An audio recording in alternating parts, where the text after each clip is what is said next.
ನಮಸ್ಕಾರ.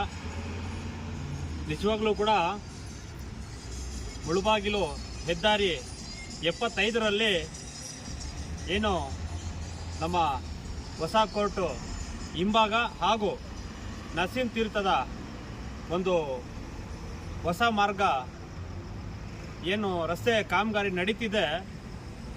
ಇದು ಏನು ಇವತ್ತು ಲಾರಿಯಲ್ಲಿ ನೋಡಿ, ಇವತ್ತು 11 ಗಂಟೆ ಆಗಿದೆ. ಲಾರಿ ಮೇಲಿಂದ ಬಿದ್ದು ಕೆಳಗಡೆ ಬಿದ್ದಿದೆ. ಲೋಡ್ ಗಾಡಿ ಇಲ್ಲ, ಖಾಲಿ ಗಾಡಿ ಬಿದ್ದಿದೆ ಮೇಲಿಂದ. ಬಟ್ ಆ ಒಂದು ಡ್ರೈವರ್ ಒಬ್ಬರೇ ಇದ್ರು, ಆ ಡ್ರೈವರ್ಗೆ ಕೈ ಮುರಿದಿದೆ. ಈ ಒಂದು ಸಂದರ್ಭದಲ್ಲಿ ನಾನು ಹೆದ್ದಾರಿಯ ಗುತ್ತಿಗೆದಾರರಾಗಿರುವಂತಹ ಮೊನ್ನೆ ಕೂಡ ಎಚ್ಚರಿಕೆ ಕೊಟ್ಟಿದ್ದೀನಿ, ಆದಷ್ಟು ಕಾಮಗಾರಿನ ಬೇಗ ಮುಗಿಸಿ ಅಂತ.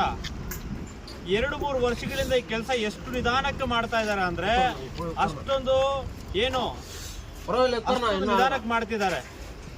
ನಮ್ಮ ಶಾಸಕರಾಗಿರುವಂತಹ ಸಮೃದ್ಧಿ ಮಂಜುನಾಥ್ ಸರ್ ಅವರು ಮೊನ್ನೆ ಒಂದು ಕನ್ನಡ ಪೂರ್ವಭಾವಿ ಸಭೆಯಲ್ಲಿ ನಮಗೆ ಹೇಳಿದ್ರು, ಹೆದ್ದಾರಿ 75 ಅನ್ನು ಬಂದ್ ಮಾಡಿ ಅದನ್ನ ಕೂಡಲೇ ಕಾಮಗಾರಿಯನ್ನ ಮುಗಿಸ್ಬೇಕು ಅಂತ ಹೇಳ್ಬಿಟ್ಟು ನಮಗೆಲ್ಲರಿಗೂ ಹೇಳೋದು, ಸಂಘಟನೆಗಳಿಗೆಲ್ಲರಿಗೂ ಹೇಳೋದು, ನೀವೆಲ್ಲರೂ ಕೈ ಜೋಡಿಸ್ಬೇಕು ಅಂತ.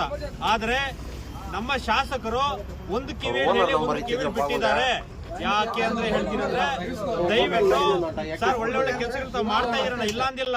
ಬಟ್ ಇವತ್ತು ಅನಾಹುತ ಹೆಂಗಾಗಿದೆ ಅಂದ್ರೆ ಯಾರ್ದಾದ್ರೂ ಪ್ರಾಣನೇ ಸರ್, ಯಾರ್ದನ್ನಾಗ್ಲಿ, ಇಲ್ಲ ನಮ್ಮ ಜಿಲ್ಲೆ ನಮ್ಮ ರಾಜ್ಯದವರಾಗ್ಲಿ ಇಲ್ಲ ಹೊರ ರಾಜ್ಯದವರಾಗ್ಲಿ, ಯಾರ್ದನ್ನ ಕೂಡ ಪ್ರಾಣನೇ. ಪಾಪ ಮೇಲಿಂದ ಕೆಳಗೆ ಬಿದ್ದು ಆಗಿದೆ.